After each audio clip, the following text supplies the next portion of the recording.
Sorry, I ran out of time, but I was going to James 4, chapter 4. Turn with me to James chapter 4. And we were talking about if you're thinking about this other person, and it causes your relationship with your spouse to become distant because you're thinking more about this person. That it's crazy how your mind does that. And you become argumentative with your spouse even though they haven't done anything. But that's because of you and what you're feeling inside. If you look at James 4:1, it says, "What causes fights and quarrels among you? Don't they come from your desires and battle within?"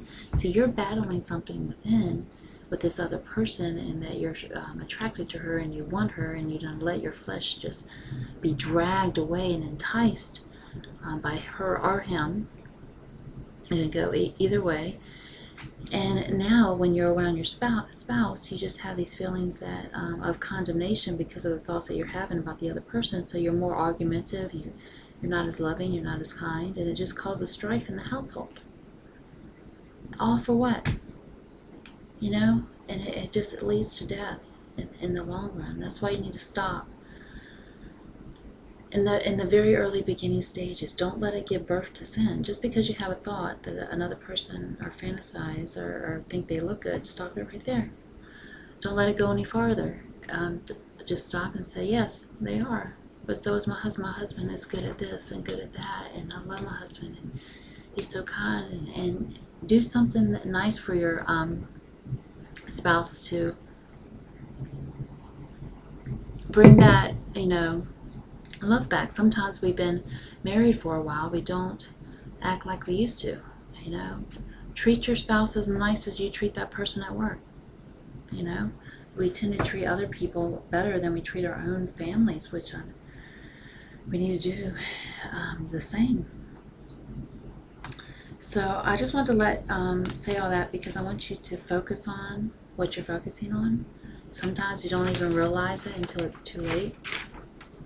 The mind is very dangerous. We have to control it. And let's turn to Philippians 4:8, and God will show us certain ways how to show others verses that can help us. Philippians 4:8.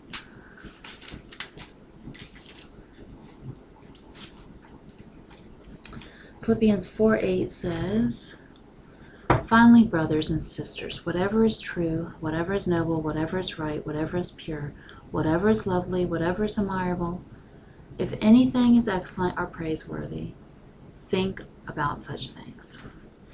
This is what he's telling us to think about. Good things.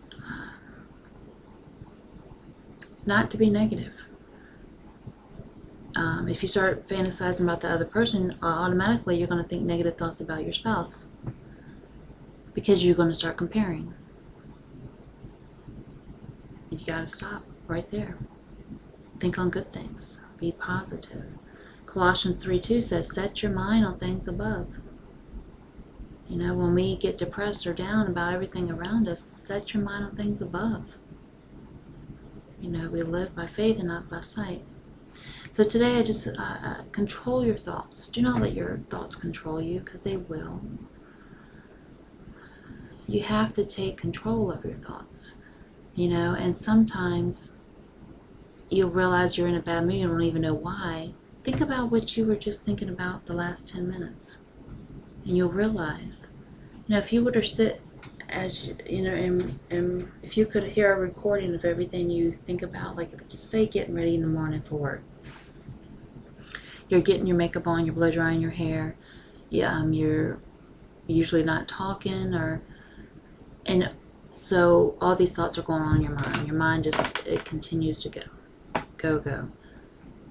It's usually just thinking about the day, what you have to do, what happened yesterday, what's your hair look like, and before you know it, you're just grumpy. I just ask you to think about what you're thinking about and be positive. If you're having a hard time being positive, just sing a little song like Amazing Grace or something praising God, and it will lift your spirits up. Give it a try, see if it does help. It does make a world of a difference. I want you to stay in the Word, be encouraged, because God is good. God bless.